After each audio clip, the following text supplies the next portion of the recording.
Can you tell us what your job is and what the focus of your work is?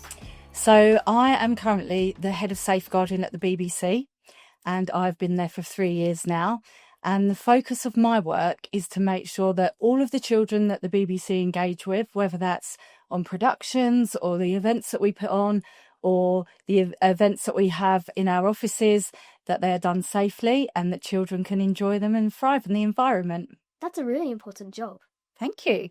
Why did you choose your career and what is your end goal for your work? Well, I didn't choose the career to start with that I'm in now, and I think that's really important because I think that sometimes when you're at school, you're asked that a lot, what do you want to do when you're older? And when I first left school, I worked in ladies' fashion and I had lots and lots of different jobs.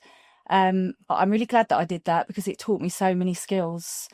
But I moved about 20 years ago now into education, and I had a long career in education, working with lots of different children. It was secondary education. And then about 6 years ago, I decided that I was going to move out of education and move into a specialism. And I chose safeguarding. And I was working in further education and with apprentices and sport. So that was really good. And it was really cool and really different from what I've been when I worked in the school full time. And then 3 years ago, I decided that I wanted to take all of those skills that I'd learned working with children, particularly around safeguarding, and I wanted to move that into a different area altogether. So I applied for my job and I was successful, and I work at the BBC now, and all of the safeguarding things that I've learned, I'm now trying to build them up in that area because we've got lots of things in education that protect children. There's lots of government legislation, but broadcast media is an area that's a little bit underdeveloped. So it makes me feel quite proud of me and my team who are trying to embed all of those safeguards for children into that area. You've been busy. I know. Do I look tired? No, you don't. Oh, good. We're interviewing you as part of the Lessons for Life campaign. Why do you think the Lessons for Life campaign is important? I think Lessons for Life is so important. We do lots of English lessons and maths lessons right the way through school and lots of other areas of the curriculum. But for me, I feel that there needs to be a bigger focus on the other things that we teach children, and that should be a core part of the curriculum as well. I think that we should be making sure that children have got the tools in their toolbox that they need when they're faced with things in life, to be able to bring those tools out and to be able to manage different things that happen, because lots happens in life. So I think that's really, really important. And I think that when I look back now to my journey for education and when I was working in education, there's lots of things that I reflect on and I wish that I'd learned, and I think I wish that we had been able to impart on some of the students that we taught, so they could leave and be able to have happy lives and understand that sometimes things don't go quite to plan. Can you give me an example of something we need to be prepared for while we're growing up? While you're growing up, you need to be prepared to be able to manage different emotions for different situations. And I think that it's important that we talk about what some of those situations might be to give you a little indication of how we can help you manage those emotions. And I think it's really important as well that when children are growing up and they're faced with some challenges, that they know that there are adults around them that have got experience of certain things, and that's what we're here for, to support you. What problems in society do you think education could fix?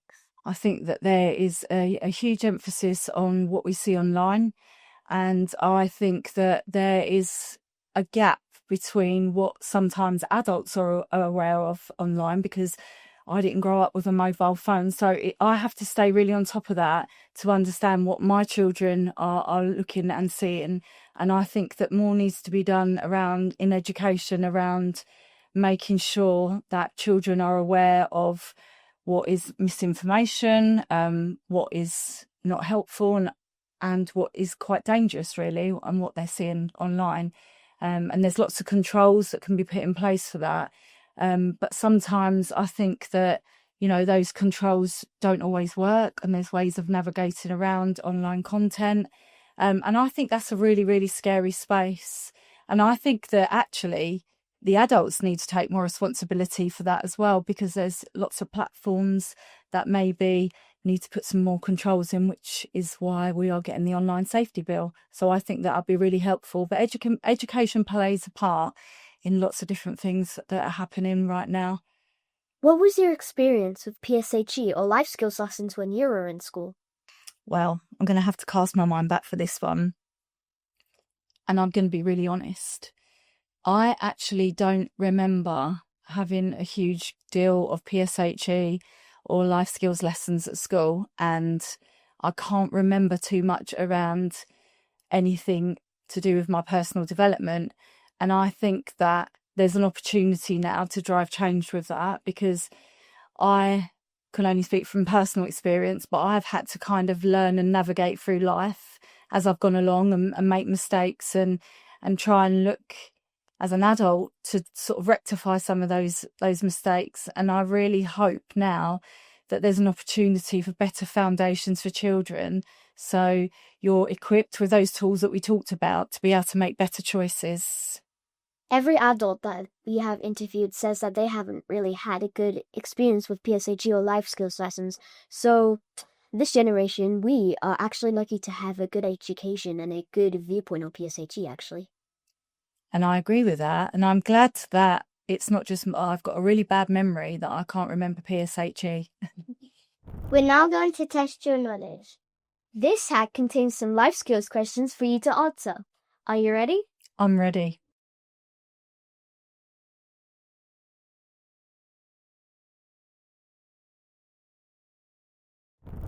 The topic is relationships. Why is it important to be able to say no in a relationship? Well, that's really important because you are in charge of yourself. So you shouldn't ever feel that you are being forced or encouraged or coerced to do anything that you don't want to do. And that other people should always respect your boundaries and what you're asking. So that's really, really important. Question number 2. What should you do if a friend tells you they are being treated badly in a relationship? So if one of your friends told you they were being treated badly in a relationship, you should definitely be kind and supportive and let them know that they've done the right thing by telling somebody, because that's really, really hard. But you should always advise them that they can speak to a trusted adult. So that might be somebody in their family or a teacher at school. But I would definitely encourage them to speak to someone that can help them solve that problem. And the last question is, how can you support a friend going through a tough time? I think listening is really good. And I think listening is sometimes a skill that we don't always practice. So we try and find the answers and give advice. But I think that be a good listener. And again, really make sure that you are being kind, hearing that person, but just letting them know that they should really go and tell an adult.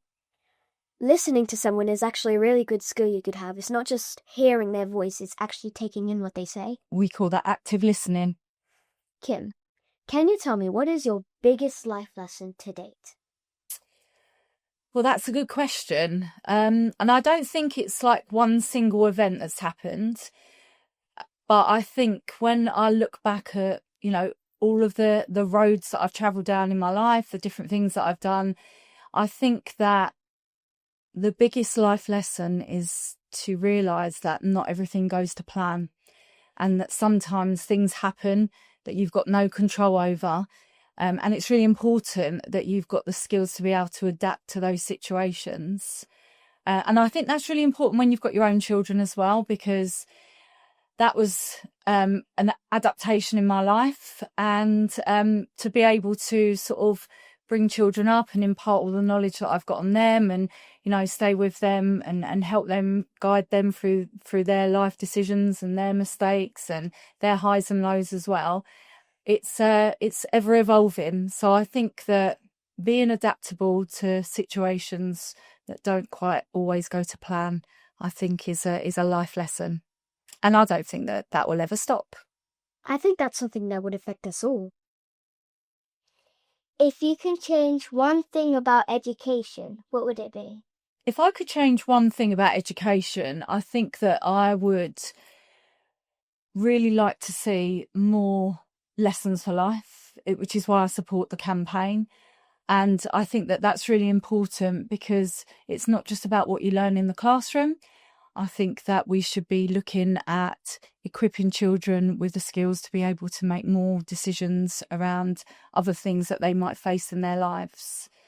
And I think another thing that I would like to see is more support for children to understand that every journey is different, every pathway is different. So it doesn't, matter sometimes, what if you're not getting the top grade in one lesson, that doesn't define you for the rest of your life. And I think that we should be sending more messages like that and supporting children that want all different outcomes. We're really glad you support this campaign. If you could teach kids one thing before they leave primary school, what would it be? Can I have two? Really quick ones. One would be that it doesn't matter how bad certain things feel, they can always be resolved. We can always help and we can always make those situations better. And I think that the biggest one for me is to make sure that you're always yourself, because when you're yourself, you will find your tribe, you will find people that you've got things in common with, and you shouldn't try and be anyone else. And I've always told my children that, always be yourself, and that people will like you for who you are. I really like that answer. Before we finish our interview, is there anything else you would like to share with our listeners today? Well, I'd like to say thank you for having me, and I would like to share with the listeners that a really important point and something that I've really thought about while we was doing this today is that the importance of loving yourself, being kind to yourself, and being kind to others. Thank you so much for being here. We really enjoyed having you today. Thank you for inviting me. It was lovely to meet you. To find out more, visit lessonsforlife.org.